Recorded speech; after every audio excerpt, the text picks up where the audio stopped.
بسم الله الرحمن الرحيم قال يا آدم أنبئهم بأسمائهم فلما أنبأهم بأسمائهم قال ألم أقل لكم إني أعلم غيب السماوات والأرض وأعلم ما تبدون وما كنتم تكتمون وإذ قلنا للملائكة اسجدوا لآدم فسجدوا إلا إبليس أبى واستكبر وكان من الكافرين وقلنا يا آدم اسكن أنت وزوجك الجنة وكلا منها رغدا حيث شئتما ولا تقربا هذه الشجرة فتكونا من الظالمين آمنت بالله صدق الله العظيم اللهم صل على سيدنا ومولانا محمد وعلى آل سيدنا ومولانا محمد وبارك وسلم وصل علیہ۔ حضرت آدم علیہ السلام کا تذکرہ چل رہا ہے کہ جب اللہ تبارک و تعالی نے حضرت آدم علیہ السلام کی تخلیق کا فیصلہ فرمایا تو فرمایا کہ وَإِذْ قَالَ رَبُّكَ لِلْمَلَائِكَةِ، جب آپ کے رب نے فرشتوں سے کہا کہ اِنِّي جَاعِلٌ فِي الْأَرْضِ خلیفہ، کہ بے شک میں زمین کے اندر خلیفہ بنانے والا ہوں تو انہوں نے کہا کہ أَتَجْعَلُ فِيهَا مَن يُفْسِدُ فِيهَا، کہ کیا آپ زمین کے اندر بنائیں گے اسے جو فساد کرے گا زمین کے اندر، وَيَسْفِكُ الدِّمَاءَ، اور خون بہائے گا، وَنَحْنُ نُسَبِّحُ بِحَمْدِكَ، اور ہم تسبیح بیان کرتے ہیں بحمدک، آپ کی حمد کے ساتھ، وَنُقَدِّسُ لَكَ، اور آپ کی پاکیزگی کو بیان کرتے ہیں۔ اس سے ایک بات یہ بھی پتہ چلتی ہے کہ جو تسبیح بیان کرنے والا ہوتا ہے، اللہ کی حمدیں بیان کرنے والا ہوتا ہے، اللہ کی بزرگیاں بیان کرنے والا ہوتا ہے، وہ فسادی نہیں ہوتا، وہ خون بہانے والا نہیں ہوتا۔ اسی لیے تو فرشتوں نے کہا کہ ہم تسبیح بیان کرتے ہیں، حمد کرتے ہیں، آپ کی پاکیزگی بیان کرتے ہیں، تو ہم فسادی نہیں ہیں۔ تو اللہ تعالیٰ نے فرمایا کہ انی اعلم ما لا تعلمون، میں جو جانتا ہوں تم نہیں جانتے۔ پھر یہ ایک جواب تھا حاکمانہ، اور دوسرا اللہ تعالیٰ نے ایک پریکٹیکل کر کے دکھایا ان کو۔ وعلم آدم الاسماء کلھا، اور اللہ تعالیٰ نے سکھایا آدم علیہ السلام کو نام کلھا، ساری چیزوں کے۔ ثم عرضهم علی الملائکہ، پھر ان چیزوں کو فرشتوں کے سامنے کیا، پیش کیا۔ فقال، اور فرمایا کہ انبئونی، مجھے بتاؤ، باسماء ہؤلاء، ان چیزوں کے نام اگر تم سچے ہو۔ قالوا، کہنے لگے فرشتے، سبحانک، آپ کی ذات پاک ہے، لا علم لنا، ہمیں علم نہیں ہے، الا ما علمتنا، مگر وہ جو آپ نے ہمیں علم دیا۔ انک انت العلیم الحکیم، بے شک آپ علم والے ہیں، الحکیم، حکمت والے ہیں۔ اب اللہ تعالیٰ نے انہی چیزوں کے نام حضرت آدم علیہ السلام سے کہلوائے۔ قال، فرمایا کہ یا آدم، اے آدم، انبئہم، آپ بتلائیے ان کو، ان فرشتوں کو نام بتلائیے، باسمائہم، ان چیزوں کے نام بتائیں۔ پیچھے دیکھیں نا، فرشتوں کو اللہ تعالیٰ نے فرمایا کہ انبئونی، تم مجھے بتاؤ، اور جب آدم علیہ السلام سے پوچھا تو آدم علیہ السلام کو یہ نہیں فرمایا کہ آپ مجھے بتائیں، بلکہ کیا کہا کہ آپ فرشتوں کو بتائیں۔ گویا کہ اللہ تعالیٰ نے چونکہ حضرت آدم علیہ السلام کی افضلیت فرشتوں کے سامنے ظاہر کرنی تھی، اور دوسرا فرشتوں کے سامنے یہ ظاہر کرنا تھا کہ یہ جو آدم ہیں یہ تمہارے بھی استاد ہیں، تمہیں ان چیزوں کے نام بتا رہے ہیں، تو گویا کہ فرشتوں کے بھی استاد بن گئے۔ اس لیے اللہ تعالیٰ نے فرمایا کہ انبئہم باسمائہم، آپ ان کو بتائیے اے آدم، باسمائہم، ان چیزوں کے نام۔ فلما انبأہم، پس جب انبأہم، ان آدم علیہ السلام نے بتا دیے ان چیزوں کے نام، باسمائہم، ان چیزوں کے نام فرشتوں کو، قال، تو اللہ تعالیٰ نے فرمایا کہ الم اقل لکم، کیا نہیں میں نے کہا تھا، لکم تمہیں، انی اعلم غیب السماوات، کہ بے شک میں اعلم جانتا ہوں، غیب السماوات، آسمانوں کی پوشیدہ چیزوں کو بھی، والارض، اور زمین کی جو پوشیدہ چیزیں ہیں، جتنے غیب کی چیزیں ہیں، ساری چیزوں کو میں جانتا ہوں۔ واعلم، اور میں جانتا ہوں، ما تبدون، جو تم ظاہر کرتے ہو، وما کنتم تکتمون، اور جو کچھ تم چھپاتے ہو۔ اللہ تعالیٰ فرشتوں سے فرما رہے ہیں کہ میں جانتا ہوں جو تم ظاہر کرتے ہو، وما کنتم تکتمون، اور جو کچھ تم چھپاتے ہو۔ اب وہ جو امتحان تھا اس میں حضرت آدم علیہ السلام کامیاب ہو گئے اور فرشتے وہ چیز نہ بتا سکے، تو جو نتیجہ تھا وہ ظاہر ہو گیا کہ حضرت آدم علیہ السلام کیا ہے، وہ افضل ہیں، اور فضیلت کا معیار علم ہے، فضیلت کا معیار علم ہے۔ اللہ تعالیٰ نے یہ ثابت کر دیا۔ اگر صرف عبادت فضیلت کا معیار ہوتی، صرف عبادت کرنا، پھر فرشتے افضل ہوتے ہیں، لیکن چونکہ افضلیت کا معیار کیا ہے؟ وہ علم ہے. فرشتوں کے پاس اس طرح کا علم نہیں ہے جو اللہ تعالیٰ نے فطرت کے اندر رکھا ہے انسان کے، تو اس لیے انسان کیا ہے؟ وہ افضل ہیں فرشتوں سے. اگر عبادت کو بھی معیار بنائیں تو عبادت کے اعتبار سے بھی انسان کی عبادت فرشتوں کی عبادت سے افضل ہے. اس کی وجہ کیا ہے؟ کہ فرشتے جس کام کے لیے بنے ہیں ان کے اندر جو سسٹم لگا ہے وہ ہے ہی عبادت والا. ان کے اندر معصیت، نافرمانی، یہ چیزیں ہیں ہی نہیں. انسان جو عبادت کرتا ہے اس کے اندر دونوں چیزیں ہیں، دونوں آپشن موجود ہیں کہ وہ نافرمانی بھی کر سکتا ہے، معصیت بھی کر سکتا ہے، اور فرما برداری بھی کر سکتا ہے. تو وہ جو فرشتے جو کر ہی نہیں سکتے، یعنی کہ معصیت کر ہی نہیں سکتے، تو معصیت نہ کرنا ان کا کوئی خاص کمال بھی نہیں ہے. جیسے کوئی اندھا ہو اور کہے کہ میں نے زندگی بھر بد نظری نہیں کی، کسی غیر محرم کا نہیں دیکھا، تو آپ کیا کہیں گے کہ آپ ہو ہی نابینا، دیکھ ہی نہیں سکتے، تو آپ کا کسی غیر محرم کو نہ دیکھنا یہ کوئی کمال نہیں ہے، کیونکہ آپ کے اندر یہ چیز ہی نہیں. تو فرشتوں کا صرف عبادت کرنا اور گناہوں سے بچے رہنا یہ فرشتوں کا کمال نہیں ہے. اصل کمال انسان کا ہے کہ انسان کے اندر گناہ کا مادہ بھی ہے، صفت بھی ہے، کر بھی سکتا ہے، قدرت بھی رکھتا ہے، اللہ تعالیٰ نے اختیار بھی دیا ہے. اور پھر انسان صرف اللہ کے خوف کی وجہ سے اپنے نفس کو شیطان کا مقابلہ کرتے ہوئے گناہ سے رک جاتا ہے، تو پھر یہ کیا ہو جاتا ہے؟ فرشتوں سے بھی بڑھ جاتا ہے. تو اللہ تعالیٰ نے فرمایا کہ وَأَعْلَمُ، میں جانتا ہوں، مَا تُبْدُونَ، جو کچھ تم ظاہر کرتے ہو، وَمَا كُنْتُمْ تَكْتُمُونَ، اور جو کچھ تم چھپاتے ہو. فرشتوں نے کیا چھپایا تھا؟ فرشتوں نے کوئی چیز چھپائی تھی یا کوئی چیز چھپاتے تھے اللہ تعالیٰ سے؟ تو یہ اللہ تعالیٰ نے کیوں فرمایا کہ وَمَا كُنْتُمْ تَكْتُمُونَ، جو تم چھپاتے ہو نا اسے بھی میں جانتا ہوں. تو یہ کیا چھپا رہے تھے؟ تو اصل بات یہ ہے کہ یہ ایک تو یہ قول نقل کیا گیا ہے کہ فرشتوں کے ذہن کے اندر یہ بات تھی کہ اللہ تعالیٰ نے ہمیں ملائکہ بنایا ہے، ہم اللہ تعالیٰ کی حمد کرتے ہیں، تسبیح بیان کرتے ہیں، اب ہم سے افضل مخلوق اللہ تعالیٰ نہیں بنائے گا. یعنی کہ ہم اتنے افضل ہیں، اللہ کے اتنے مقرب ہیں، ہم سے افضل اللہ تعالیٰ اور کوئی مخلوق نہیں بنائے گا. تو اللہ تعالیٰ نے فرمایا کہ یہ جو تم دل کے اندر خیال لیے پھر رہے ہو نا کہ تم سے بہتر اللہ تعالیٰ نہیں بنائے گا، تو اس کو تم چھپا رہے ہو، لیکن اللہ تعالیٰ اس کو کیا کرتے ہیں؟ جانتے ہیں. اور دوسرا قول یہ ہے کہ اللہ تعالیٰ نے فرمایا کہ اعلم ما تبدون، جو تم ظاہر کرتے ہو، وما کنتم تکتمون، جو کچھ تم چھپاتے ہو میں اس کو جانتا ہوں. اس کا جو ہے نا وہ آگے تفصیل آ رہی ہے. وَإِذْ قُلْنَا لِلْمَلَائِكَةِ اسْجُدُوا لِآدَمَ فَسَجَدُوا إِلَّا إِبْلِيسَ.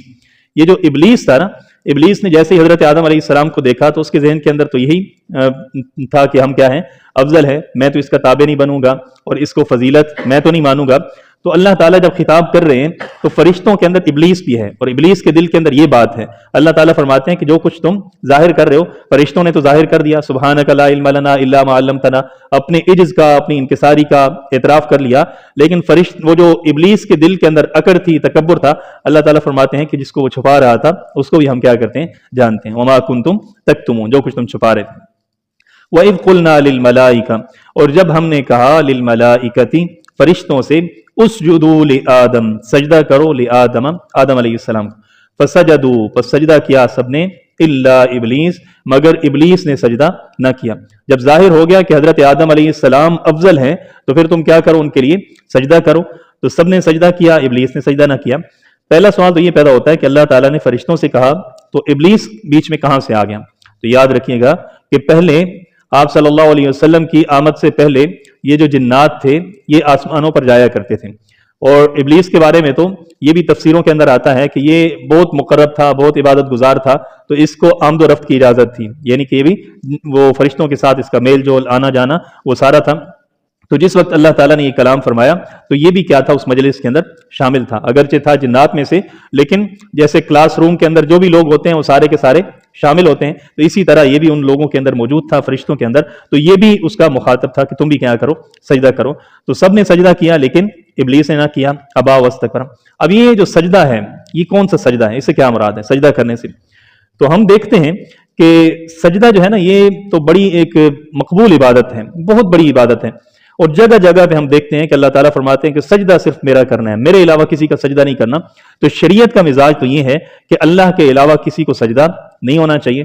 لیکن دو مقامات ایسے ہیں کہ جہاں پر یہ پیدا ہوتا ہے سوال کہ یہاں پر حضرت آدم علیہ السلام کو سجدہ کیا گیا. پھر آگے جب ہم سورۃ یوسف کے اندر جائیں گے تو وہاں پر حضرت یوسف علیہ السلام کے بارے میں آتا ہے کہ بھائیوں نے ان کے سامنے سجدہ کیا. تو اس سے کیا مراد ہے؟ تو ایک تو اس کا جواب یہ ہے کہ سجدہ یہ جو کیا گیا ہے یہ سجدہ تعظیمی ہے، یعنی کہ تعظیم کرنے کے لیے، عزت کے لیے، احترام کے لیے اللہ تعالیٰ نے فرمایا کہ سجدہ کرو، تو انہوں نے سجدہ کیا. اب سجدہ جو ہے نا، لفظ سجدہ، اس کا ایک معنی یہ ہے کہ آپ اپنی جو ماتھا ہے وہ زمین کے اوپر رکھتے ہیں اللہ کے سامنے، تو یہ کیا ہے؟ یہ سجدہ ہے. اور ایک سجدے کا مطلب ہوتا ہے مطلقاً جھک جانا، انحنا کہتے ہیں عربی زبان کے اندر. آپ نے جو سر جھکا دیا نا، حکم مان لیا، اس کو بھی سجدہ کہتے ہیں. تو بعض لوگ اس طرف گئے ہیں کہ یہ جو سجدہ تھا نا یہ پراپر سجدہ تھا، مکمل، جیسے ہم نماز کے اندر سجدہ کرتے ہیں، زمین کے اوپر سر رکھا اور سجدے کا وہ پورا عمل کیا. لیکن یہ سجدہ کون سا تھا؟ تعظیم کا تھا، کیونکہ پہلی شریعتوں کے اندر یہ سجدہ تعظیمی جائز تھا، پھر آپ صلی اللہ علیہ وسلم کی شریعت کے اندر اس کو کیا کر دیا گیا؟ منع کر دیا گیا. تو یہ ایک قول ہے کہ پہلی شریعتوں کے اندر سجدہ تعظیمی جائز تھا. سجدہ تعظیمی اور سجدہ عبادت کے اندر فرق کیا ہے؟ سجدہ عبادت کے اندر کون سی چیز ہے جو اس کو سجدہ عبادت بنائے گی؟ کوئی بتائے گا؟ ہاں جی، نیت، عقیدہ. صحیح بات. کون کون سے عقیدے ہوں؟ ہاں جی، عالم الغیب ہوں. آپ کسی کے سامنے سر زمین پہ رکھیں اور آپ کا عقیدہ یہ ہو کہ میرے دل کے حالات کو دنیا کے اندر ہر پتہ، ہر ذرہ جاننے والی ذات یہ ہے. ایک یہ عقیدہ رکھا آپ نے. دوسرا عقیدہ یہ رکھا کہ جو میں مانگوں گا مجھے مل جائے گا. کائنات کا کوئی کام ایسا نہیں ہے جو یہ نہ کر سکتا ہو، ہر کام یہ کر سکتا ہے، سب کچھ جانتا ہے، سب کچھ کر سکتا ہے. یہ دو باتیں جب آئیں گی ذہن کے اندر آپ کے اور کسی کے سامنے آپ سر رکھیں گے تو یہ آپ اس کے لیے سجدہ عبادت کریں گے. یعنی کہ حضرت آدم علیہ السلام کے سامنے فرشتوں نے سر زمین پہ رکھا، لیکن انہوں نے عزت کے لیے، احترام کے لیے رکھا. یہ عقائد اور یہ نظریہ نہیں تھا کہ حضرت آدم علیہ السلام نعوذ باللہ الہ ہے. تو یہ ایک بات ہے کہ یہ سجدہ کیا تھا؟ سجدہ تعظیمی تھا. اور وہ کہتے ہیں کہ سجدہ تعظیمی، اس کے اوپر تو اتفاق ہے کہ سجدہ تعظیمی جو ہے یہ شریعت محمدیہ کے اندر حرام ہے. آپ صلی اللہ علیہ وسلم کے سامنے ایک صحابی نے کہا کہ یا رسول اللہ، ہم نے دیکھا کہ شام کے اندر جو بڑے لوگ ہیں ان کے سامنے لوگ تعظیم کے طور پر سجدہ کرتے ہیں، تو میں بھی یہ چاہتا ہوں کہ آپ کے سامنے سجدہ کروں. تو آپ صلی اللہ علیہ وسلم نے فرمایا کہ اگر میری شریعت کے اندر سجدہ جائز ہوتا تو میں کیا کرتا؟ میں بیوی کو حکم دیتا کہ وہ خامد کے سامنے کریں، سجدہ کریں. لیکن سجدہ جائز نہیں ہے. اور اس سے یہ بھی پتہ چلتا ہے کہ اگر جائز ہوتا تو بیوی خامد کو سجدہ کرتی تو کون سا سجدہ کرتی؟ عبادت کے لیے، تعظیم کے لیے؟ تعظیم کے لیے. تو اس سے پتہ چلا کہ اس شریعت کے اندر تعظیم کے لیے، کسی کے ادب کے لیے، کسی کے احترام کے لیے بھی سجدہ کرنا وہ جائز نہیں ہے. تو وہ کہتے ہیں کہ یہ سجدہ تعظیمی ہے. اور دوسرا یہ ہے، یہ بھی جواب دیا جاتا ہے کہ ابھی کائنات بنی نہیں ہے. کائنات یعنی کہ زمین بنی نہیں، شریعت بنی نہیں، دین آیا نہیں. تو ابھی شریعت آنے سے پہلے جو کام کیے جا رہے ہیں وہ تو کیا ہے؟ ان کے اوپر تو شریعت کا حکم لاگو ہی نہیں ہوتا. ایک جواب یہ بھی دیا گیا. لیکن زیادہ مناسب یہ ہے، آپ جب شریعت کا مزاج دیکھتے ہیں نا کہ سجدے کے معاملے میں اتنی سختی اللہ تعالیٰ فرماتے ہیں کہ نمازوں کے اندر سجدہ ہے، لیکن اللہ تعالیٰ نے جنازے میں سجدہ نہیں رکھا، رکوع نہیں رکھا. تو اس کی وجہ کیا بتائی جاتی ہے؟ سامنے میت پڑی ہوتی ہے. اگر آپ سجدہ اللہ کو کر رہے ہیں، سامنے میت پڑی ہیں، تو کہیں دیکھنے والا، گزرنے والا یہ نہ سمجھے کہ میت کو سجدہ کر رہے ہیں. تو اس کی وجہ سے ایک احتمال تھا شرک کا. تو اللہ تعالیٰ نے فرمایا کہ تم نے جنازے کے اندر سجدہ ہی نہیں کرنا. یعنی کہ سجدے کے معاملے میں اللہ تعالیٰ اتنے سخت ہیں. اسی طرح آپ صلی اللہ علیہ وسلم نے فرمایا کہ اللہ تعالیٰ کی لعنت ہو یہودیوں کے اوپر، عیسائیوں کے اوپر، اتخذوا قبور انبیائہم مساجدا، جنہوں نے نبیوں کی قبروں کو کیا کر لیا؟ سجدہ گاہ بنا لیا، وہاں پر سجدہ کرتے ہیں. تو اس چیز کی بڑی سختی کے ساتھ ممانعت ہے. تو پھر اس سے مراد کیا ہے؟ اسجدوا لآدم. تو ایک تو یہ ہے کہ جیسے شروع کے اندر ذکر کیا گیا کہ سجدہ ایک وہ جو اصطلاحی سجدہ ہے کہ سر زمین کے اوپر رکھا، اور دوسرا یہ ہے کہ سر کو جھکا لیا تعظیم کے لیے، انحنا، صرف سر کو جھکا لینا، اطاعت کرنا، یہ کیا ہے؟ سجدہ ہے. تو یہاں پر مراد کیا ہے؟ فسجدوا، سب نے اپنے سروں کو جھکا لیا. کہ ہم آدم علیہ السلام کے سامنے کیا کرتے ہیں؟ احتراماً ان کی اطاعت کرتے ہیں، ان کے سامنے سر کو جھکاتے ہیں. تو یہاں پر سجدے سے کیا مراد ہے؟ وہ سجدہ مراد ہے. لیکن اس کے اندر آپ جب دیکھیں نا عربی زبان کے اندر، تو اس کے اندر یہ بھی گنجائش ہے کہ یہاں پر مراد یہ ہو کہ للملائکۃ اسجدوا لآدم فسجدوا الا ابلیس، کہ ہم نے کہا للملائکہ، فرشتوں سے، اسجدوا، تم سجدہ کرو، لآدم، آدم کے لیے، لآدم، آدم کے لیے. اب ایک ہے آدم کو سجدہ کرو، ایک ہے آدم کے لیے سجدہ کرو. دو چیزوں کے اندر فرق ہے نا. مطلب یہ ہے کہ سجدہ تم نے اللہ کے لیے، اللہ کو کرنا ہے، لیکن آدم کے لیے کرنا ہے. مطلب یہ ہے کہ آدم علیہ السلام کو اللہ تعالیٰ نے بنایا، امتحان کیا، پھر آدم علیہ السلام نے جتنے سوالات تھے ان کے جوابات دیے. تو اللہ کی قدرت کا ایک بہت بڑا نمونہ ہے. اس اللہ کی قدرت کے نمونے کو دیکھتے ہوئے، اس اللہ کی قدرت کو دیکھتے ہوئے اللہ تعالیٰ کو سجدہ کرو. یعنی کہ آدم اللہ کی قدرت کا نمونہ ہے، اس لیے آپ کس کو سجدہ کرو؟ اللہ تعالیٰ کو سجدہ. تو آدم کیا ہے؟ ایک سبب بنے ہیں سجدے کا، لیکن سجدہ کس کو کیا جا رہا ہے؟ وہ اللہ تعالیٰ کو. تو یہ عربی زبان کے اندر گنجائش ہے کہ آپ اس طرح اس کا ترجمہ کریں کہ للملائکۃ اسجدوا، ہم نے کہا فرشتوں سے اسجدوا لآدم، سجدہ کرو، لآدم، آدم کے لیے. یعنی کہ اللہ تعالیٰ کو سجدہ کرو آدم کے لیے، کہ آدم اللہ تعالیٰ کی کتنی عظیم مخلوق ہے. فسجدوا الا ابلیس، یہ بھی اس کی تفسیر کی گئی ہے کہ اسجدوا لآدم، کہ سجدہ کرو لآدم، آدم کی طرف، اللہ کو سجدہ کرو آدم کی طرف منہ کر کے. یعنی کہ جیسے ایک قبلہ نما ہوتا ہے، ایک سمت ہوتی ہے. ہم جو سجدہ کرتے ہیں وہاں پر حرم کے اندر جا کر، تو ہم خانہ کعبہ کو سجدہ کرتے ہیں، حالانکہ سب کا رخ تو کعبہ کی طرف ہوتا ہے، لیکن سجدہ کس کو ہوتا ہے؟ اللہ تعالیٰ کو ہوتا ہے۔ تو اسی طرح حضرت آدم علیہ السلام کی طرف رخ کر کے ایک طرح کا قبلہ ہوں گے، سمت ہوں گے، طرف ہوں گے، اور سجدہ کس کو کرنا ہے؟ وہ اللہ تعالیٰ کو کرنا ہے۔ تو یہ چیز کیا ہو جاتی ہے؟ زیادہ آسان ہو جاتی ہے۔ للملائکۃ اسجدوا لآدم فسجدوا الا ابلیس، تو سب نے سجدہ کیا الا ابلیس، مگر ابلیس نے سجدہ نہ کیا، ابا، اس نے انکار کیا، واستکبر، اور وہ بڑا بنا۔ استکبرا یہ باب استفعال ہے نا، اس کے اندر طلب پائی جاتی ہے، یعنی کہ بڑا تھا نہیں، اس نے اپنے آپ کو بڑا بنایا، واستکبرا، اپنے آپ کو بڑا بنایا، تکبر کیا۔ تو سوال کیا جاتا ہے نا کہ سب سے ایک گناہ ایسا ہے جو آسمانوں پر کیا گیا، وہ کون سا گناہ ہے؟ تکبر والا ہے، جو ابلیس نے وہاں پر کیا۔ تو اس کائنات کے اندر سب سے پہلا جو گناہ کیا گیا وہ کون سا تھا؟ تکبر والا۔ اچھا، اب جو اس نے تکبر کیا، تو اس وقت اس نے جو گناہ کیا ابلیس نے، ہم تو کہتے ہیں کہ ہم جو گناہ کرتے ہیں ابلیس کی وجہ سے گناہ کرتے ہیں، تو ابلیس کیا کہے گا کہ کس کی وجہ سے ابلیس نے گناہ کیا تھا؟ آدم کی وجہ سے۔ تو اصل چیز یہ ہے کہ صرف شیطان انسان کو گمراہ نہیں کرتا، بلکہ انسان کا اپنا جو نفس ہوتا ہے، نفس بھی انسان کو، اب شیطان ابھی تک شیطان بنا نہیں ہے، اس کو شیطان بنانے والا کیا ہے؟ وہ اس کا نفس ہے۔ تو اسی طرح انسان کا جو نفس ہوتا ہے نا، یہ ابلیس سے بھی بڑھ کر خطرناک ہوتا ہے۔ ابلیس واستکبر، اور اس نے کیا کیا؟ تکبر کیا۔ اسی لیے تو آپ صلی اللہ علیہ وسلم نے فرمایا کہ جس کے دل میں رائی کے دانے کے برابر بھی تکبر ہوگا وہ جنت میں داخل نہیں ہوگا۔ تو تکبر بہت بڑی۔ اور آپ صلی اللہ علیہ وسلم نے فرمایا کہ جو متکبر لوگ ہوں گے، اللہ تعالیٰ ان کو قیامت کے دن چیونٹیوں کا روپ دیں گے، یعنی کہ چیونٹیوں کی طرح وہ بن جائیں گے، اور لوگ ان کے اوپر سے گزریں گے، ان کو پاؤں کے نیچے روندیں گے، کیونکہ جس طرح کا ان کا گناہ تھا اس طرح کی ان کو جزا ملے گی۔ بڑے بنے، اللہ تعالیٰ نے مزید ذلیل کر دیا۔ جس طرح سورج نکلے تو روشنی آتی ہے نا، رات ہو تو اندھیرا ہوتا ہے، اسی طرح جس آدمی کے اندر تکبر آیا اللہ تعالیٰ اس کو ذلیل کرتا ہے۔ جس طرح سورج اور روشنی لازم و ملزوم ہے، اسی طرح تکبر اور ذلت کیا ہے؟ وہ لازم و ملزوم ہے۔ ابا، انکار کیا، واستکبر، اور اس نے کیا کیا؟ تکبر کیا، وکانا، اور وہ تھا من الکافرین، کافروں میں سے۔ کانا کا مطلب یہ وہ تھا، یعنی کہ اللہ تعالیٰ کے علم میں پہلے سے تھا کہ یہ کیا ہے؟ یہ کفر کرے گا، یہ کافروں میں سے ہو جائے گا۔ وکانا، اور وہ تھا من الکافرین، کافروں میں سے۔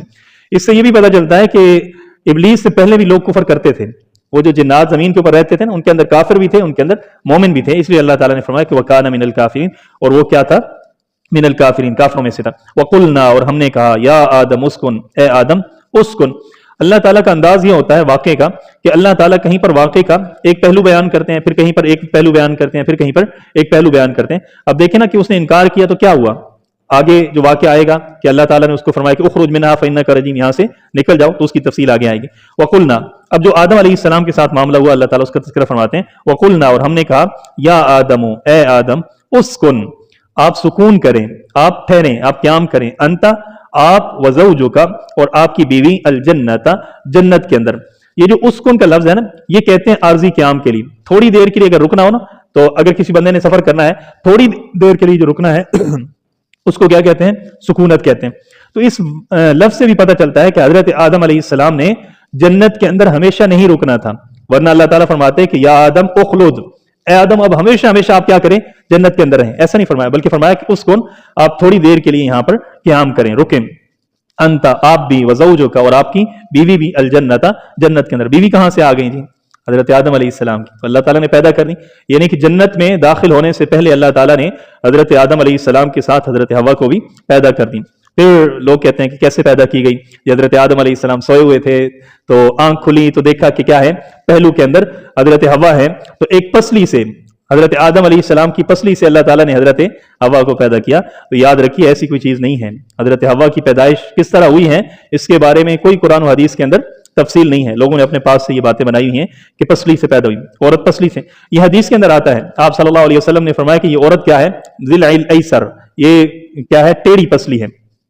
تو وہ جو آپ صلی اللہ علیہ وسلم نے فرمایا ٹیڑھی پسلی ہے، اس کا مراد اور مفہوم یہ ہے کہ عورت کے مزاج کے اندر اس طرح کی چیزیں پائی جاتی ہیں کہ اس کے اندر ٹیڑھ پنا رہتا ہے، یعنی کہ سمجھتی تھوڑی کم ہے، تو اس لیے اس کو کیا کہا گیا ہے؟ ٹیڑھی پسلی کہا گیا۔ یہ مراد نہیں ہے کہ حضرت آدم علیہ السلام کی پسلی سے، پھر آگے لوگ کہانیاں بناتے ہیں کہ مرد کی پسلی اتنی پسلیاں ہوتی ہیں، عورت کی اتنی پسلیاں ہوتی ہیں، تو مرد کی ایک پسلی جو ہے وہ کم ہوتی ہے چونکہ وہاں سے حضرت حوا نکلی تھی، تو ایسا نہیں ہے۔ اب کیسے بنی ہے یہ اللہ تعالیٰ بہتر جانتے ہیں۔ جس طرح حضرت آدم علیہ السلام کو بنایا، ہو سکتا ہے اللہ تعالیٰ نے اسی طرح حضرت حوا کو بھی بنا دیا۔ اسکن انت، آپ رکیے، وزوجو کا، اور آپ کی بیوی۔ اس کا مطلب یہ ہے کہ کائنات کے اندر جو سب سے پہلا رشتہ بنا ہے وہ کون سا بنا ہے؟ میاں بیوی کا رشتہ بنایا تو اس کی قدر کرنی چاہیے. اسکن انت. اور دوسرا یہ بھی ثابت ہوتا ہے کہ اللہ تعالیٰ نے فرمایا کہ اے آدم آپ قیام کریں, آپ وزوجک اور آپ کی بیوی, یعنی کہ جو رہائش کی ذمہ داری ہے نا وہ مرد کے اوپر ہے. اس لیے اللہ تعالیٰ نے حضرت آدم علیہ السلام کو فرمایا اسکن انت, آپ قیام کریں, آپ سکون کریں, وزوجک اور آپ کی بیوی بھی کیا ہوگی, آپ کے ساتھ ہوگی. تو بیوی کیا ہوتی ہے, تابع ہوتی ہے. رہائش کا بندوبست کرنا وہ مرد کے ذمہ ہوتا ہے. اور اس سے یہ بھی پتہ چلتا ہے کہ گھر کے اندر سکون جو ہے نا وہ خاوند کی ذمہ داری ہے. خاوند کو چاہیے کہ گھر کے اندر سکون کا انتظام کرے. ہم تو کہتے ہیں نا کہ سکون صرف کیا ہونا چاہیے, بیوی کی طرف سے گھر میں سکون کا ماحول ہونا چاہیے. جس طرح بیوی ذمہ دار ہے اس سے زیادہ خاوند ذمہ دار ہے کہ گھر کے اندر سکون کا ماحول پیدا کرے. یا آدم اسکن انت وزوجک, اور آپ کی بیوی بھی, الجنت, جنت کے اندر, وکلا, اور دونوں کھاؤ, منہا, اس جنت میں سے, رغدن, خوش باش ہو کر, حیث شئتما, جہاں سے تم دونوں چاہو. تو یہ جنت کون سی تھی؟ بعض لوگوں نے کہا ہے کہ یہ جو جنت تھی نا یہ یمن کے علاقے کے اندر کوئی باغ تھا, اس کو اللہ تعالیٰ نے جنت فرمایا ہے. یہ وہ آسمانی جنت نہیں ہے, لیکن یاد رکھیے گا کہ یہ جنت حقیقی جنت جہاں پر مرنے کے بعد لوگوں نے جانا ہے وہی جنت ہے. یہاں دنیا کے اندر کوئی باغ نہیں تھا بلکہ وہ جنت تھی. وہ کہتے ہیں کہ دیکھیں جی اگر ہم وہ جنت مان لیں جہاں پر مرنے کے بعد جانا ہے تو وہاں کی صرف تو یہ ہے کہ وہاں جو جائے گا وہ وہاں سے نکالا نہیں جائے گا. حضرت آدم علیہ السلام تو وہاں سے نکالے گئے, وہاں جو جائے گا وہ نافرمانی نہیں کرے گا. تو حضرت آدم علیہ السلام سے تو لغزش ہو گئی ہے. تو یاد رکھیے گا کہ یہ جو وہاں جا کر نہ نکلنا ہے, یہ جو اعمال کے بدلے میں وہاں جانا ہے, اس کی وجہ سے پھر بعد میں کوئی اخراج نہیں ہے. یہ تو حضرت آدم علیہ السلام جو نکلے ہیں یہ ایک امتحان کا حصہ تھے, تو اس لیے یہ جنت وہی جنت ہے. اور اس کی دلیل کیا ہے, آگے آئے گا, قل نہبطوا, ہم نے کہا کہ اتر جاؤ. اب اگر زمین کے اندر ہوتا تو اللہ تعالیٰ کیا فرماتے کہ زمین کے اندر پھر کہاں پہ اترنا ہے؟ تو جنت وہ جو آسمانوں کے اوپر ہے وہاں سے اللہ تعالیٰ نے حضرت آدم اور حضرت حوا کو کہا وزوجک الجنہ وکلا منہا رغدا حیث شئتما, رشتہ پشتہ خوش باش ہو کر, حیث شئتما, جہاں سے تم چاہو, ولا تقربا, اور تم دونوں قریب نہ جانا, هذه الشجرہ, اس درخت کے, فتکونا, پس آپ دونوں ہو جاؤ گے, من الظالمین, کمی کرنے والے. آپ اگر اس طرح کریں گے کہ اس درخت کے قریب جائیں گے تو پھر آپ کیا ہو جائیں گے, اپنے مرتبے کے اندر کمی کرنے والے ہوں گے. ظالم کا وہ مطلب نہیں ہے, اسی لیے کہا جاتا ہے نا کہ قرآن کے اندر اگر آپ ہر لفظ کا ترجمہ ایک جیسا کریں ہر موقع پہ تو پھر بہت سے معاملات کیا ہو جاتے ہیں, مشکل ہو جاتے ہیں. فتکونا من الظالم فازلہما الشیطان, پس ان دونوں کو پھسلایا شیطان نے, عنہا, وہ جو درخت تھا اس کے معاملے کے اندر, فاخرجہما, پس دونوں کو نکلوایا, مما کانا فی, جس کے اندر وہ دونوں تھے, جن نعمتوں کے اندر, جن راحتوں کے اندر, جن وہ جنتوں کے اندر وہ تھے, وہاں سے اس شیطان نے کیا کر دیا, نکلوا دیا. وقلنا, اور ہم نے کہا, اہبطوا, اتر جاؤ, بعضکم لبعض عدو, تمہارا بعض تمہارے بعض کا عدوٌ, وہ کیا ہوں گے, دشمن ہوں گے. وَلَكُمْ فِي الْأَرْضِ مُسْتَقَرٌ, اور تمہارے لیے زمین کے اندر مستقرٌ, ٹھکانہ ہے, وَمَتَاعٌ, اور برتنا ہے, فائدہ اٹھانا ہے, إِلَى حِين, ایک مقررہ مدت کے لیے. اس کی تفصیل انشاءاللہ کل کریں گے. اللہ تعالیٰ عمل کرنے کی